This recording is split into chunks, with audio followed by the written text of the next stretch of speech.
नमस्कार दोस्तों, मैं सत्यम मिश्रा आप सभी का टेस्ट श्रेणी रनर्स के यूट्यूब चैनल पे स्वागत और अभिनंदन करता हूं।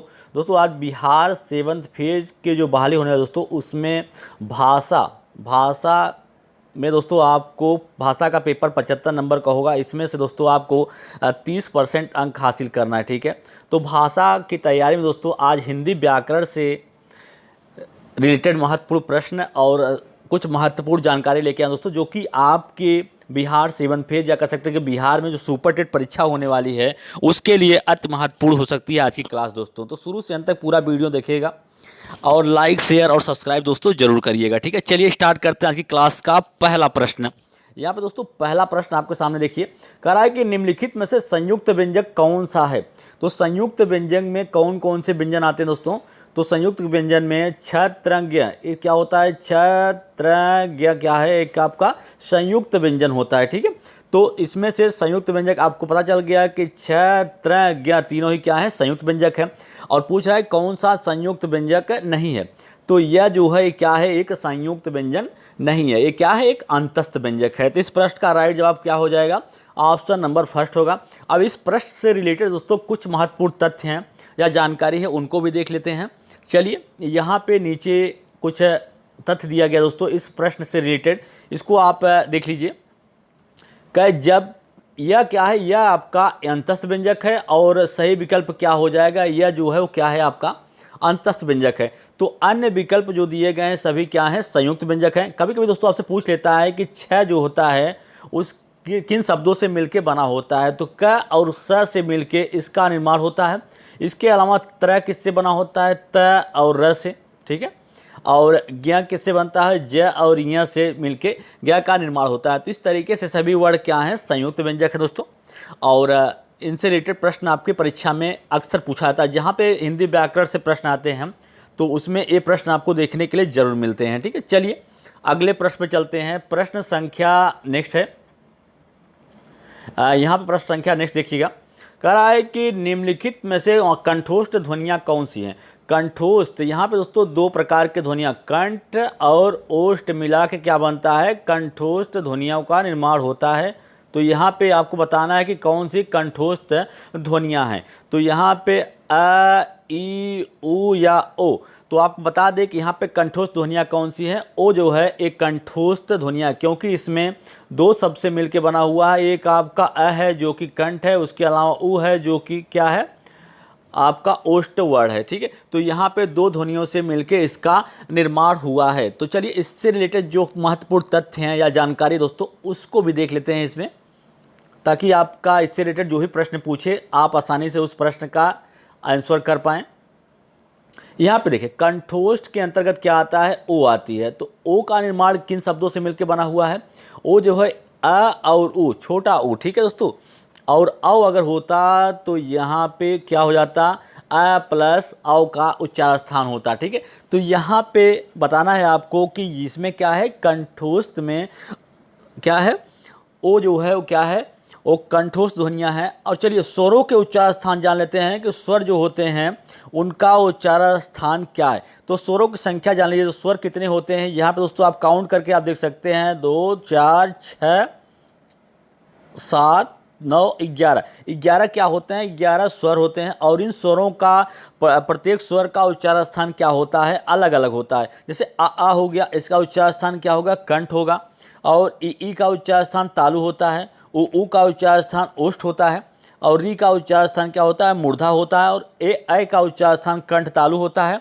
और ओ का उच्चार स्थान कंठ ओष्ठ होता है। तो यहाँ पे दोस्तों आपसे क्या पूछा है, ओ का उच्चार स्थान पूछा गया था, तो क्या होगा, कंठोष्ठ। ठीक है, चलिए आगे चलते हैं प्रश्न संख्या नेक्स्ट पे। दोस्तों मैराथन क्लास है आपके बिहार सुपर टेट के दृष्टि से। ठीक है, चलिए अगला प्रश्न है कि निम्नलिखित में से कौन सा विलोम युग्म सही नहीं है। बताना है इसमें से कौन सा विलोम युग्म सही नहीं। विलोम का मतलब होता है उल्टा, जैसे राजा का उल्टा रंक होता है। ठीक है, दिन का उल्टा रात होता है। इस तरीके से यहाँ पे बताना है आपको कौन सा विलोम शब्द दिया गया है जो कि क्या है, सही नहीं है। ठीक है, तो भद्र का अभद्र होता है, बिल्कुल सही, राइट जवाब है।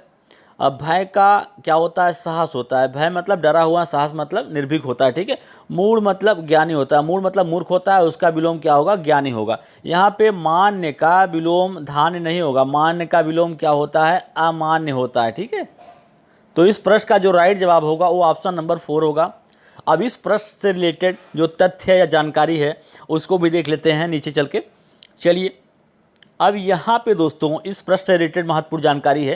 जैसे आपका मान्य जो है उसका धान्य जो लिखा गया वो सही विलोम नहीं है। कहने का मतलब है कि मान्य का विलोम शब्द धान्य नहीं होता, मान्य का विलोम क्या होता है, अमान्य होता है, ठीक है। और धन्य जो होता है, धान्य जो लिखा गया है, इसका अर्थ क्या होता है, अन्न या अनाज होता है। और इससे रिलेटेड दोस्तों अब विलोम शब्द होते क्या हैं, इसको भी जान लीजिए कि विलोम शब्द होता क्या है। विपरीत अर्थ बताने वाले ऐसे शब्द जो विपरीत अर्थ का बोध कराएं, विपरीतार्थक अर्थ बताने वाले शब्दों को विलोम शब्द कहा जाता है। जैसे रात का उल्टा क्या होता है, दिन होता है, और धरती का विलोम क्या होता है, आकाश होता है, ठीक है। इस तरीके से दोस्तों आपसे कोई भी विलोम शब्द पूछे तो आपको पता होना चाहिए विलोम मतलब होता है उल्टा, ठीक है। चलिए आगे चलते हैं प्रश्न संख्या नेक्स्ट पे। अब यहाँ पे दोस्तों आपके सामने प्रश्न संख्या नेक्स्ट है, इसको देख लेते हैं कि क्या पूछ रहा है कि किस शब्द में उपसर्ग और प्रत्यय दोनों लगा हुआ। तो उपसर्ग ऐसे शब्द होते हैं जो कि किसी शब्द के शुरू में जुड़ के उसका अर्थ परिवर्तित कर दें, और प्रत्यय क्या होता है, जो कि किसी शब्द के अंत में जुड़ के उसका मतलब या अर्थ परिवर्तित कर दे, ठीक है। तो इसमें पूछ रहा है किस शब्द में उपसर्ग और प्रत्यय दोनों लगा हुआ है, विशाल, प्रचलित, भारतीय या शीघ्रता। तो दोस्तों इसमें किसमें उपसर्ग प्रत्यय दोनों लगा है, प्र प्लस चल प्लस इत, ठीक है। जो आपका ऑप्शन नंबर सेकंड है यही राइट जवाब है, क्योंकि इसमें प्र क्या है, उपसर्ग लगा हुआ है, और इत क्या है, प्रत्यय लगा हुआ है। तो इस प्रश्न का राइट जवाब ऑप्शन नंबर सेकंड हो जाएगा। चलिए दोस्तों इस प्रश्न से रिलेटेड जानकारी देखते हैं नीचे। अब यहाँ पे दोस्तों आप देख लीजिए कि उपसर्ग के बारे में यहाँ पे दिया गया। उपसर्ग होता क्या है, वे शब्दांश जो किसी शब्द के शुरू में जुड़ के उसका अर्थ परिवर्तित कर देते हैं, उपसर्ग कहलाते हैं। उदाहरण जैसे जय का अर्थ जीत होता है, यदि जय शब्द में परा उपसर्ग जोड़ दिया जाए तो जस्ट उसका अपोजिट हो जाएगा पराजय, जिसका अर्थ क्या होता है, हार होता है, ठीक है। इसी प्रकार से यहाँ पे प्रत्यय के बारे में देख लीजिए क्या है, ऐसे शब्दांश जो उसके शब्द के बाद में जुड़ के उसका अर्थ परिवर्तित कर देते हैं, क्या कहलाते हैं, प्रत्यय कहलाते हैं। जैसे जल में अन्न, जैसे जल है उसमें अन्न प्रत्यय को जोड़ दिया जाए तो जलन हो जाता है। जलन का मतलब जैसे यहाँ पे जल है उसमें अन्न प्रत्यय जोड़ा गया तो इसका मतलब क्या हो जाएगा, जलन। जलन का मतलब होता है ईर्ष्या करना या घृणा करना, ठीक है। चलिए अब दोस्तों आपको यहाँ पे समझ में आ गया होगा कि उपसर्ग होता क्या है। उपसर्ग ऐसे शब्दांश जो किसी शब्द के शुरू में जुड़ के उसका अर्थ परिवर्तित कर दें, वो क्या कहलाते हैं, उपसर्ग कहलाते हैं। और जैसे जय का अर्थ क्या होता है, जय का मतलब होता है जीत होना। अगर इसमें परा उपसर्ग लगा दिया जाए, उसके पहले परा जोड़ दिया जाए तो पराजय हो जाता है। पराजय का मतलब होता है हार, ठीक है। चलिए आगे चलते हैं प्रश्न संख्या नेक्स्ट पे। सभी प्रश्न दोस्तों महत्वपूर्ण हैं और उससे रिलेटेड जो भी जानकारी यहाँ पे दी गई है वो तो दोस्तों अति महत्वपूर्ण है, ठीक है। निम्नलिखित में से किस शब्द में व्यंजन संधि है, इसमें से आपको बताना है कि व्यंजन संधि किसमें है, ठीक है। नमस्ते, नीरज, तदनुसार या अत्याचार। तो इसमें दोस्तों व्यंजन संधि बताना है। व्यंजन संधि होती क्या है, व्यंजन संधि में दोस्तों ये होता है कि ऐसे शब्द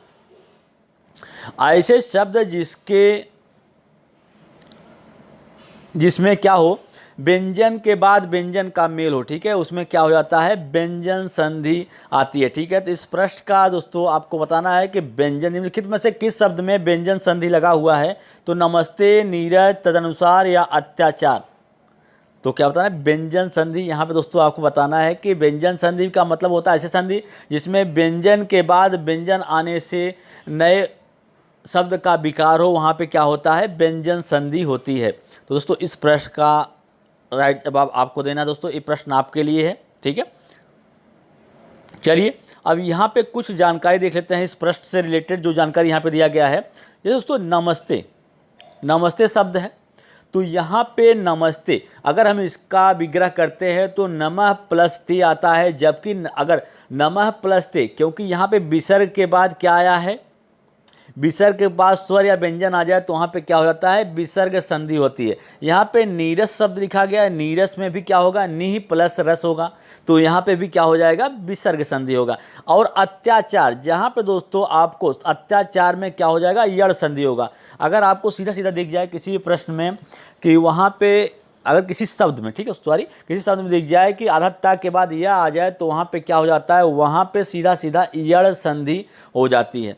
चलिए अब यहाँ पे कुछ और महत्वपूर्ण जानकारी उसको भी देख लेते हैं कि संधि कराए कि संधि होता क्या है। जब दो शब्द आपस में मिल जाते हैं और उससे एक नए शब्द का निर्माण होता है या विकार होता है तो उसे क्या कहते हैं, उसे ही संधि कहा जाता है। और संधि जो होती है मुख्यतः 3 प्रकार की होती है। स्वर संधि, स्वर वर्ण के बाद स्वर वर्ण के मेल के उत्पन्न होने वाले विकार को ही क्या कहते हैं, स्वर संधि कहते हैं। जैसे यहाँ पे दोस्तों विद्या प्लस अर्थी लिखा गया है तो यहाँ पे क्या हो जाएगा, विद्यार्थी हो जाएगा, ठीक है। महा प्लस ईस लिखा गया है तो यहाँ पे उसका विकार होने पे क्या हो जाएगा, महेश हो जाएगा। और व्यंजन संधि क्या होती है, एक व्यंजन से दूसरे व्यंजन या स्वर के मेल से उत्पन्न होने वाले विकार को ही क्या कहते हैं, व्यंजन संधि कहा जाता है। जैसे दोस्तों अहम प्लस कार तो यहाँ पे क्या हो जाएगा, अहंकार हो जाएगा। उत प्लस लास मतलब उल्लास हो जाएगा, ठीक है। विसर्ग संधि क्या होती है, विसर्ग के साथ स्वर या व्यंजन के मेल से उत्पन्न होने वाले विकार को ये क्या कहते हैं, विसर्ग संधि। जैसे यहाँ पे दू प्लस आत्मा लिखा गया है, यहाँ पे आप विसर्ग का साइन देख पा रहे होंगे दोस्तों। इसके बाद कोई भी स्वर या व्यंजन आ जाए तो वहाँ पे क्या हो जाता है, विसर्ग संधि। दू प्लस आत्मा मतलब क्या हो जाएगा, दूरात्मा हो जाएगा। निह प्लस कपट मतलब निष्कपट होगा। चलिए आगे चलते हैं प्रश्न संख्या नेक्स्ट पे।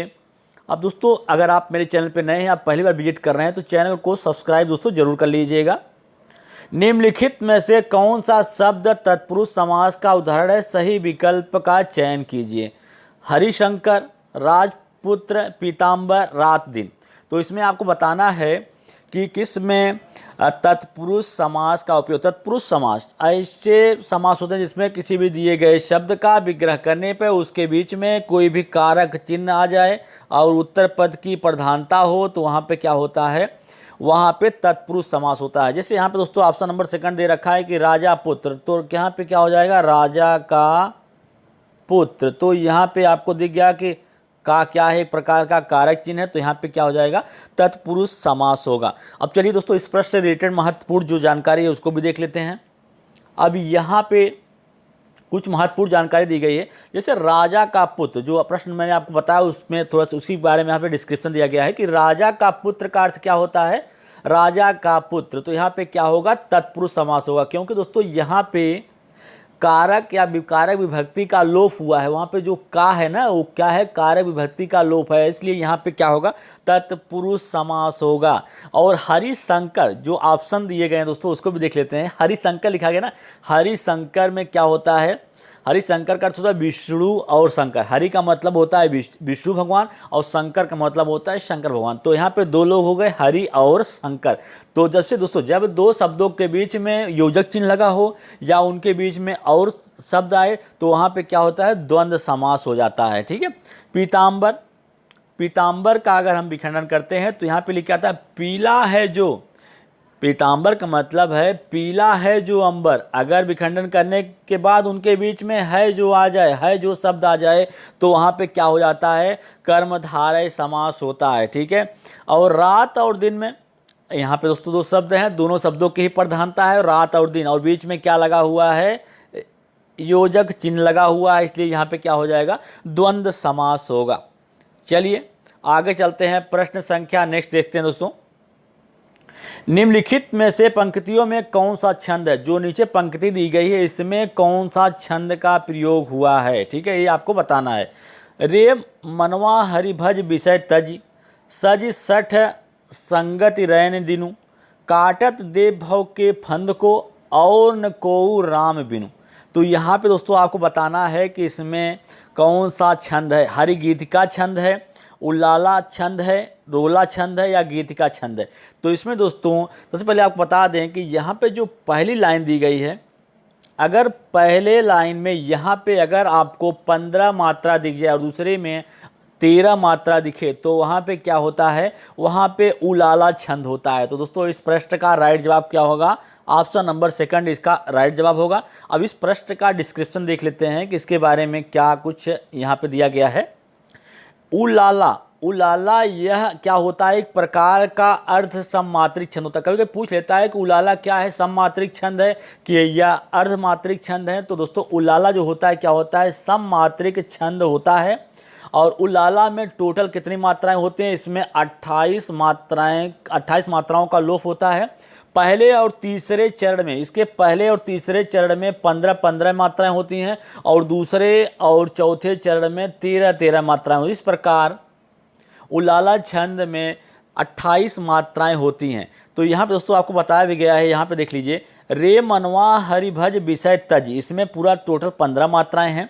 सज सत संगत रैन दिनु, इसमें क्या है 13 मात्राएं हैं। तो इस प्रकार से दोस्तों जिसमें आपको 15 और 13 मात्राएं दिख जाएं वहाँ पे क्या हो जाएगा, वहाँ पे उलाला होता है। चलिए आगे चलते हैं प्रश्न संख्या नेक्स्ट पे। निम्नलिखित पंक्तियों में कौन सा अलंकार, अब दोस्तों यहाँ पे अलंकार से प्रश्न पूछा गया है। अलंकार क्या होते हैं, काव्य की शोभा बढ़ाने वाले शब्दों को अलंकार कहा जाता है। तो इसमें जो यहाँ पे पंक्ति दिया गया है इसमें कौन सा अलंकार है, बालधि विशाल विकराल ज्वाल जाल मानो, लकलीबय को काल रसना पसारी है। उपमा और रूपक अलंकार, यमक और श्लेष अलंकार, उत्प्रेक्षा और अनुप्रास अलंकार, या अनुप्रास और यमक अलंकार। तो दोस्तों आपको बता दें कि इसमें से देखिए पहली लाइन जब हम पढ़ेंगे तो यहीं दोस्तों पूरा ऑप्शन क्लियर हो जा रहा है कि कौन सा ऑप्शन आपका राइट है। तो बालदी विशाल विकराल ज्वाल जाल मानव, मन मानव जन जानव जनहूँ, जहाँ पे ऐसा शब्द आपको दिख जाए इसमें से कोई भी शब्द तो वहाँ पे उत्प्रेक्षा अलंकार हो जाता है। तो यहाँ पे मानव शब्द दिया गया है तो मानव शब्द से ही दोस्तों यहाँ पे क्या मिल गया, उत्प्रेक्षा अलंकार। तो दोस्तों ये चीज़ यहाँ पे क्लियर हो गया कि इस पंक्ति में क्या है, उत्प्रेक्षा अलंकार है। और अनुप्रास अलंकार जहाँ एक ही वर्ण की आवृत्ति बार बार हो, यहाँ पे बालधी है, यहाँ पे भी ब शब्द है, विशाल में ब है, विकराल में ब है। तो दोस्तों जहाँ पे एक ही वर्ण बार बार आवृत्ति हो वहाँ पे क्या होता है, अनुप्रास अलंकार हो जाता है। तो इस प्रश्न का राइट जवाब ऑप्शन नंबर 3 इसका राइट जवाब होगा। चलिए आगे चलते हैं प्रश्न संख्या। अब देखिए दोस्तों इसके बारे में थोड़ा सा यहाँ पे इसका डिस्क्रिप्शन देख लेते हैं। यहाँ पे क्या कुछ खास दिया गया है कि इस पंक्ति में क्या है, उत्प्रेक्षा और अनुप्रास अलंकार है। क्यों हम ऐसा कह पा रहे हैं, क्योंकि मानव शब्द का प्रयोग हुआ है इसलिए यहाँ पे क्या हो जाएगा, उत्प्रेक्षा अलंकार होगा। और ब वर्ण की आवृत्ति जो है वो लगातार हो रही है इसलिए यहाँ पे क्या हो जाएगा, अनुप्रास अलंकार हो जाएगा।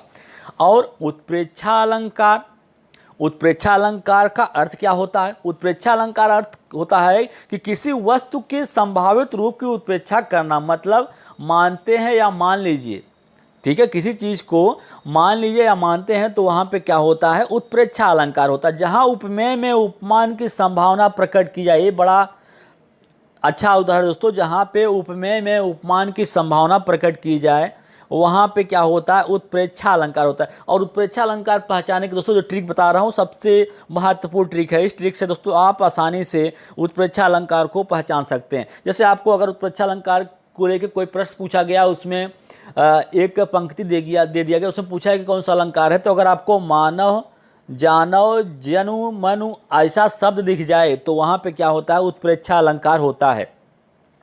चलिए अगले प्रश्न में चलते हैं। प्रश्न संख्या नेक्स्ट है, निम्नलिखित में से कौन सा वाक्य कर्मवाच्य का उदाहरण है। कर्मवाच्य का उदाहरण पूछा गया दोस्तों, कर्मवाच्य में कर्म की प्रधानता होगी, ठीक है। वाच्य जो होता है, वाच्य मुख्यतः 3 प्रकार के होते हैं, कर्मवाच्य, कर्तवाच्य, भाववाच्य, जिसमें कर्ता की प्रधानता हो। जैसे राम आम खा रहा है तो यहाँ पे क्या हो जाएगा, कर्ता की प्रधानता है तो यहाँ पे कर्तवाच्य होगा। जैसे आम खाया जाता है तो आम खाया जाता है तो वहाँ पे क्या है, कर्म की प्रधानता है। किसकी प्रधानता है, कर्म की प्रधानता। और जहाँ पे कर्म की प्रधानता हो जाए वहाँ पे कर्मवाच्य होता है। और जहाँ पे भाव की प्रधानता हो, न तो कर्म की प्रधानता हो न तो कर्ता की प्रधानता हो, वहाँ पे क्या होता है, भाववाच्य होता है। जैसे अब इसमें ऑप्शन दे रखा है कि आम खाया जाता है तो आम खाया जाता मतलब इसमें क्या हो जाएगा, कर्मवाच्य होगा।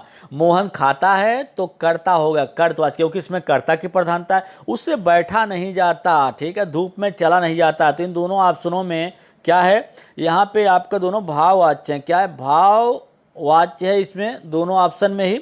और जो आपका ऑप्शन नंबर सेकंड दिया गया है उसमें क्या है, कर्तवाच्य है। चलिए इस प्रश्न से रिलेटेड यहाँ पे कुछ डिस्क्रिप्शन दिया गया, इसको भी देख लेते हैं दोस्तों। यहाँ पे देखिए, कह रहा है कि क्रिया के जिस रूप से यह ज्ञात हो कि क्रिया में प्रयुक्त क्रिया प्रधान विषय क्या है, कर्ता है, कर्म है या भाव है, उसी को क्या कहते हैं, वाच्य कहते हैं। ठीक है, समझ में आया। क्रिया के जिस रूपांतरण से, क्रिया के जिस रूप से यह पता चले कि वाक्य में प्रयुक्त जो क्रिया है उसमें किसकी प्रधानता है, कर्ता की प्रधानता है, कर्म की या भाव की, उसी को क्या कहते हैं, वाच्य कहा जाता है। और वाच्य जो होता है मुख्यतः 3 प्रकार का होता है दोस्तों, अभी मैंने आपको बताया। ठीक है, कर्तवाच्य, कर्मवाच्य और भाववाच्य। कर्तवाच्य में क्या होता है, क्रिया के जिस रूप से यह ज्ञात हो कि कर्ता ही प्रधान है, तो वहाँ पे क्या होता है, कर्तवाच्य हो। जैसे राजू खाना खाता है तो राजू कर्ता हो गया और उसी के द्वारा क्या किया जाए, खाना को खाया जा रहा है, तो यहाँ पे क्या हो जाएगा, कर्तवाच्य होगा। और कर्मवाच्य, क्रिया के जिस रूप से यह पता चले कि कर्म की प्रधान है, ठीक है, उसे क्या कहते हैं, कर्म। जैसे दीपा को पानी दिया गया, दीपा को पानी दिया गया, तो यहाँ पे क्या हो जाएगा, कर्मवाच्य होगा। जैसे भाववाच्य, क्रिया के जिस रूप में न तो कर्ता की प्रधानता हो न तो कर्म की प्रधानता हो, बल्कि क्रिया का भाव प्रधान हो, क्रिया जो है उसका भाव प्रधान हो, वहाँ पे क्या होता है, वहाँ पे भाववाच्य। जैसे आशा से हंसा नहीं जाता है, आशा से चला नहीं जाता, ठीक है, मंजू से रोया नहीं जाता, मंजू से गाया नहीं जाता, मंजू से बैठा नहीं जाता, तो यहाँ पे क्या हो जाएगा, भाववाच्य होगा। चलिए आगे चलते हैं प्रश्न संख्या नेक्स्ट पे दोस्तों। यहाँ पे देखिए, अब प्रश्न संख्या नेक्स्ट है, निम्नलिखित में से कौन सा भाववाचक संज्ञा का उदाहरण है। इसमें आपको भाववाचक संज्ञा का उदाहरण बताना। संज्ञा क्या होती है, संज्ञा के जिस रूप से यह पता चले, संज्ञा किसी व्यक्ति, वस्तु या स्थान के नाम का बोध कराने वाले शब्दों को ही क्या कहते हैं, संज्ञा कहते हैं। तो इसमें आपको पता करना है कि कौन सा भाववाचक संज्ञा है। मुसवा, लड़का, मया या कोरी। दोस्तों आपको बता दें कि जिससे यहाँ पे मुसवा है तो मूस जाति का बोध हो रहा है, तो यहाँ पे क्या है, जातिवाचक संज्ञा है। लड़का का बोध हो रहा है तो यहाँ पे लड़के जाति का, लड़का बोल दिया ना तो सभी लड़के जाति का उससे बोध हो जाए, तो इन दोनों में जातिवाचक संज्ञा है। और किसमें भाववाचक, मया जो लिखा गया, मया, प्रेम, ठीक है, बुढ़ापा, ये सब क्या होते हैं, भाववाचक संज्ञा होते हैं। चलिए अब इससे रिलेटेड कुछ महत्वपूर्ण जानकारी है, इसको भी यहाँ पे देख लीजिए। मया में क्या है, भाववाचक संज्ञा है। मया एक छत्तीसगढ़ी भाषा शब्द है। मया क्या है, एक छत्तीसगढ़ी भाषा शब्द है जिसका अर्थ क्या होता है, भ्रम होता है या तो माया जाल होता है। क्या होता है, भ्रम या माया जाल होता है। तो भाववाचक संज्ञा दोस्तों होती क्या है, एक बार यहाँ पे देख लीजिए कि जो शब्द किसी चीज़ या पदार्थ की, जो शब्द किसी चीज़ या पदार्थ की अवस्था, दशा या भाव का बोध कराएं, किसका, अवस्था का, दशा का या भाव का बोध कराएं, उन शब्दों को क्या कहते हैं, उन शब्दों को ही भाववाचक कहा जाता है, भाववाचक संज्ञा कहते हैं। जैसे बचपन हो गया, बुढ़ापा हो गया, मोटापा हो गया, मिठास हो गया, ये सभी क्या है, भाववाचक संज्ञा। कभी कभी दोस्तों पूछ लेता है कि निम्नलिखित में से कौन सा भाववाचक संज्ञा है। जैसे बोल दिया कि बुढ़ापा क्या है, जातिवाचक संज्ञा है, भाववाचक संज्ञा है, द्रव्यवाचक संज्ञा है, सॉरी, तो बुढ़ापा क्या है, एक प्रकार का भाववाचक संज्ञा है। ठीक है, चलिए आगे चलते हैं प्रश्न संख्या नेक्स्ट पे। अब यहाँ पे देखिएगा प्रश्न संख्या नेक्स्ट क्या है कि निम्नलिखित पंक्तियों में कौन सा रस है। इसमें पूछ रहा है कि पंक्तियों में कौन सा रस है। ठीक है, बतरस लालच लाल की, मुरली धरी लुकाए, सौ करे भौनी हंसे, दैन कहे नट जाए। तो इसमें पूछ रहा है कि कौन सा अलंकार, कौन सा रस है। दोस्तों रसों की संख्या कितनी है, दोस्तों रसों की संख्या 9 है और भरत मुनि ने रसों की संख्या 8 बताई। उन्होंने शांत रस को रसों में काउंट नहीं किया है। तो इसमें आपको बताना है कि कौन सा रस इस पंक्ति में है। वात्सल्य रस, श्रृंगार रस, शांत रस या भक्ति रस। तो इसमें बतरस लालच लाल की मुरली धरी रुकाए, सौ करे भौनी हंसे देह कहे कि नट जाए। तो यहाँ पे श्रृंगार रस का प्रयोग हुआ है और श्रृंगार रस को ही क्या कहा जाता है, रस राज के नाम से भी जाना जाता है। रसों का राजा जो है क्या है, वो श्रृंगार रस है। ठीक है, चलिए दोस्तों अब आगे देख लेते हैं इस से रिलेटेड महत्वपूर्ण तथ्य है इस प्रश्न से कि बतरस लालच लाल की मुरली धरे रुकाए, सौ करे भोनी हंसे देन कहे नट जाए में क्या है, श्रृंगार रस है। दोस्तों इन दोहे में कवि ने गोपियों, अब इससे में क्या कवि ने क्या बताया दोस्तों, कवि ने गोपियों द्वारा कृष्ण की बांसुरी चुराए जाने का वर्णन किया है इसमें। ठीक है, कवि कहते हैं कि गोपियों ने कृष्ण की बांसुरी इसलिए छुपा ली ताकि इसे बहाने उन्हें कृष्ण से बात करने का मौका मिल जाए। ठीक है, श्रृंगार रस का अस्थाई भाव, कभी कभी पूछ लेता है कि श्रृंगार रस का अस्थाई भाव क्या होता है। श्रृंगार रस का अस्थाई भाव रति होता है। जब नर और नारी प्रेम होकर श्रृंगार रस रूप में परिणित हो जाते हैं तो इस रस से नायक और नायिका के मिलन की स्थिति का वर्णन किया गया है। ठीक है, वर्णन होता है। चलिए आगे चलते हैं प्रश्न संख्या नेक्स्ट पे। निम्नलिखित में से किस वाक्य में परिमाणवाचक क्रिया विशेषण का उपयोग हुआ है। इस बार बारिश में बहुत ओले पड़े हैं, यह लड़की सुंदर है, मैदान हरा भरा है, तुम अच्छे खिलाड़ी हो। तो दोस्तों सबसे पहले आप जान लीजिए कि विशेषण क्या होता है। ऐसे शब्द जो संज्ञा या सर्वनाम की विशेषता बतलाएं वही क्या कहलाते हैं, विशेषण शब्द कहलाते हैं। तो परिमाणवाचक जिसमें मात्रा का बोध हो दोस्तों, जिसमें वही क्या होता है, जैसे यहाँ पे यह लड़की सुंदर है तो सुंदर की विशेषता, लड़की की विशेषता यहाँ पे क्या बताएगा, लड़की कैसी है, लड़की सुंदर है। तो यहाँ पे सुंदरता का वर्णन किया गया है और तो यही क्या हो गया, लड़की की विशेषता हो गया। तो यहाँ पे लड़की का विशेषण बताया जा रहा है। मैदान कैसा है, मैदान हरा भरा है।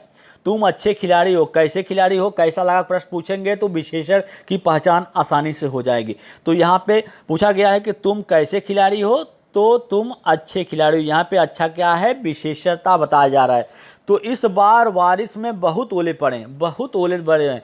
कितने ओले पड़े हैं दोस्तों, मात्रा निश्चित है। तो यहाँ पे क्या है, अनिश्चित परिमाणवाचक है। तो प्रश्न का राइट जवाब क्या होगा, ऑप्शन नंबर फर्स्ट इसका राइट जवाब होगा दोस्तों। चलिए अब इस प्रश्न से रिलेटेड महत्वपूर्ण तथ्य जानकारी को भी यहाँ पे देखते हैं कि क्या महत्वपूर्ण जानकारी है। तो दोस्तों इसमें आपको पता चल गया कि इसमें क्या है, परिमाणवाचक क्रिया विशेषण है। और ऐसे अभिकारी शब्द जो हमें क्रिया के, ऐसे अभिकारी शब्द जो हमें क्रिया के परिमाण और उसकी मात्रा या संख्या के बारे में बताते हैं वही क्या कहलाते हैं, परिमाणवाचक विशेषण कहलाते हैं। जैसे अधिक, ज़्यादा, पर्याप्त, तो सभी क्या बता रहा है कि मात्रा के बारे में बता रहे। तो यहाँ पे क्या हो जाएगा, परिमाणवाचक होगा। ठीक है, तो वह शब्द जो हमें क्रिया की विशेषता बताएं, वे शब्द जो हमें संज्ञा सर्वनाम की विशेषता बताते हैं वो क्या कहलाते हैं, विशेषण कहलाते हैं। और वे शब्द जो हमें क्रियाओं की विशेषता का बोध कराएं वो क्या कहलाते हैं, विशेषण, क्रिया विशेषण कहलाते हैं। और क्रिया विशेषण कभी कभी पूछ लेता है कि क्रिया विशेषण जो होती है कितने प्रकार की होती है। तो क्रिया विशेषण जो होता है मुख्यतः चार प्रकार का होता है।